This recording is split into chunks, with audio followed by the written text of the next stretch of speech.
a profité de son temps de jeu au PSG, mais aussi d'un passage libérateur par les espoirs en octobre. Le mois dernier, le Titi parisien a retrouvé les espoirs qu'il avait quittés 2 ans plus tôt pour basculer chez les A et en avait profité pour parler pour la première fois de sa difficile saison 2024-2025. C'est moi tout seul qui me bride, avait-il regretté. Je sais que j'ai les capacités, c'est à moi de me libérer, de jouer comme je sais faire. Ça va revenir naturellement, avait-il déclaré. Une prise de parole qui a justement, semble-t-il, libéré Zaïre Emery, qui a depuis enchaîné 11 titularisations d'affilée avec le PSG, ponctuées par des belles performances. Parti pour lui aussi être titulaire ce soir à Bakou, cette rencontre pourrait marquer un point de bascule dans son histoire avec les Bleus. Malo Gusto, latéral sécurisé. Le joueur de Chelsea monte lui aussi en puissance et a réussi à se faire une place dans le groupe de Didier Deschamps. Depuis le mois de juin, l'ancien Lyonnais sélectionné pour la première fois en octobre 2023 est devenu un habitué des listes de l'équipe de France. En concurrence avec Rhys James à droite en club, le latéral a étoffé sa palette en étant désormais capable de jouer un rôle dans l'entrejeu. Une prise de maturité perçue aussi par son coéquipier Ibrahima Konaté.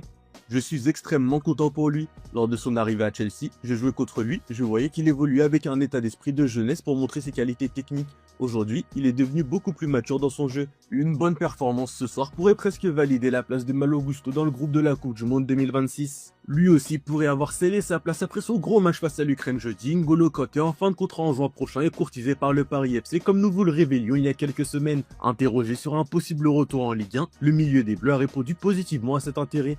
Un retour en Ligue 1, on ne sait jamais, glisse-t-il avec son éternel sourire. Au Paris FC, insiste le journaliste, même réponse que précédemment, on ne sait jamais, la porte est donc ouverte. Loin des Bleus, le stade Malherbe de Candé Mbappé s'est encore ridiculisé. Le club normand s'est incliné 3-2 contre une équipe de R1 samedi soir en Coupe de France, provoquant de nouveau la colère des supporters canets. Ces derniers jours, le club a fait l'actualité suite à des lyrics du rappeur Orelsan évoquant une destruction de camp par les Mbappé dans son nouvel album. Le joueur du Real Madrid de son côté s'est offert une sortie aussi foudroyante qu'étonnante pour lui répondre sur X. Et samedi soir, quelques jours après l'annonce d'un plan social et le licenciement de 16 salariés, nouvelle humiliation pour Caen. Les hommes de Maxime Dornanon ont ainsi pris la porte dès le 7e tour de la Coupe de France contre le SC Bayeux. Une défaite 3-2 qui a logiquement rendu fou de rage les supporters canets présents au stade. Certains ont même tenté d'entrer dans les couloirs pour rejoindre les vestiaires et demander des comptes aux joueurs comme l'indique Ouest France. Les joueurs ont même dû être évacués du stade, puis escortés par la gendarmerie jusqu'à Caen. Une situation très tendue donc qui ne va clairement pas arranger les choses pour les Mbappé.